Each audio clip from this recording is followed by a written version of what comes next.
ഇന്ന് തന്നെ ഡൗൺലോഡ് ചെയ്യൂ. കാണൂ നിങ്ങളുടെ ഫേവറേറ്റ് ഷോസ്. ശ്യാമ മാഡത്തിന് അതിനൊന്നുള്ള സമയമില്ല. വണ്ടി വരുന്നുണ്ട്, പോകാൻ റെഡിയായിരിക്കോ? ഒരു 5 മിനിറ്റിനുള്ളിൽ ഞാൻ ആദ്യം എങ്ങനെയെങ്കിലും ഇവിടെ എത്തിക്കാം. പിന്നീട് സമയമുള്ളപ്പോ നമുക്ക് വിശദമായിട്ട് കാണാം. എന്നെ അത്രയും സ്നേഹിക്കുന്ന ഒരു കുട്ടിയല്ലേ. എന്നാ ഞാനേ മാഡത്തിൻ്റെ കൂടെ ഒരു സെൽഫി എടുത്തോട്ടെ.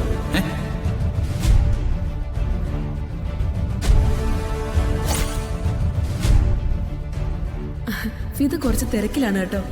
ഒരു കാര്യം ചെയ്യും, ഞാനേ രാധികയുടെ ഒരു കാര്യം പറയാനാ ഫിദ മാഡത്തിനെ വിളിക്കുന്നതെന്ന് ഒന്ന് പറ. ഫിദ മാഡം ഓടി വന്നോളുന്നേ.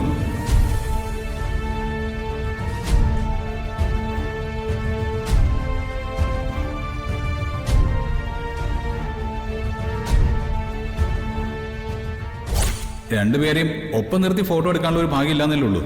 എന്നാ പിന്നെ ഫിദ മാഡത്തിന്റെ കൂടെ ഒരു സെൽഫി അങ്ങ് എടുത്തേക്കാം.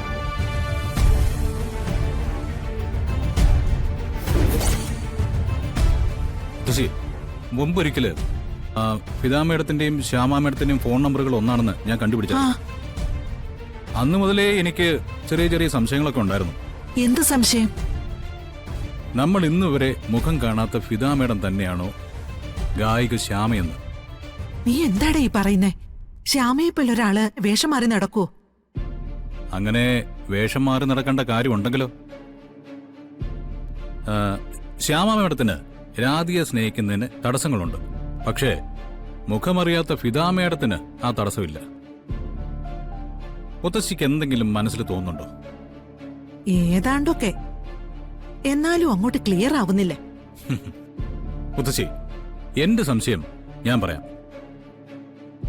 ആരോ ഒരാൾ പ്രസവിച്ച് ദിവസങ്ങൾക്കുള്ളിൽ ഉപേക്ഷിച്ചതല്ലേ രാധികയെ? അത് ഈ ഗായിക ശ്യാമയാണെങ്കിലോ? എന്താ, ഗായിക ശ്യാമ രാധികയുടെ അമ്മയോ? അല്ലാതെ അവര് തമ്മിൽ സാമ്യം ഉണ്ടാവോ? ഒരു വ്യത്യാസവും ഇല്ലാതെ ഒരേപോലെ. രാധികയുടെ ശബ്ദം കേട്ടവരൊക്കെ പറഞ്ഞില്ലേ അതേ ശബ്ദമാണെന്ന്? അതെ മുത്തശ്ശി, എനിക്കൊരു സംശയമില്ല. രാധികയെ അടുത്ത് നിർത്താനും രാധികയെ സ്നേഹിക്കാനും വേണ്ടിയാ ശ്യാമ മേഡം ഫിദ മേഡത്തിന്റെ വേഷം കെട്ടിയത്.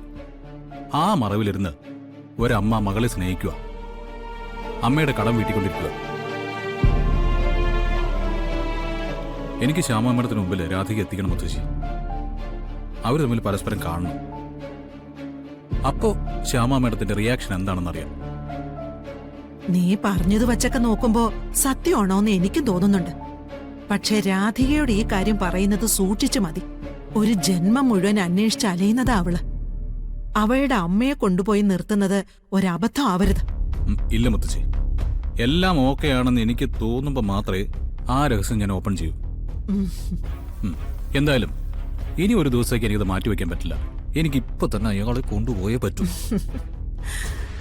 രാധികയുടെ പെരുമാറ്റവും മറ്റുള്ളവരോടുള്ള ഇടപെടലും കാണുമ്പോ അതിലൊരു കുലീനതയുണ്ട്. ദേവനാരായണൻ തിരുമേനിയുടെ വളർത്തുഗുണോ എന്ന് നമ്മൾ പറഞ്ഞിരുന്നത് ശ്യാമ എന്ന അമ്മയുടെ പൈതൃകമായിരിക്കും ചിലപ്പോ, അല്ലേ? ആ അതെ മുത്തശ്ശി, ഇത്രയും കാലം അമ്മയും അച്ഛനും ഇല്ലാത്തവളൊന്നും പഴികെട്ടോളല്ലേ രാധിക. അതിന്ന് എന്തായാലും അങ്ങ് തിരുത്താൻ പോവാ. ഇവരൊക്കെ പ്രതീക്ഷിക്കുന്നതിന് മുകളിൽ ഒരു ഐഡന്റിറ്റി രാധികയ്ക്കുണ്ടെന്ന് വെളിപ്പെടുത്താൻ പോവാ. ഞാൻ അയാളൊന്ന് വിളിക്കട്ടെ മുത്തശ്ശി.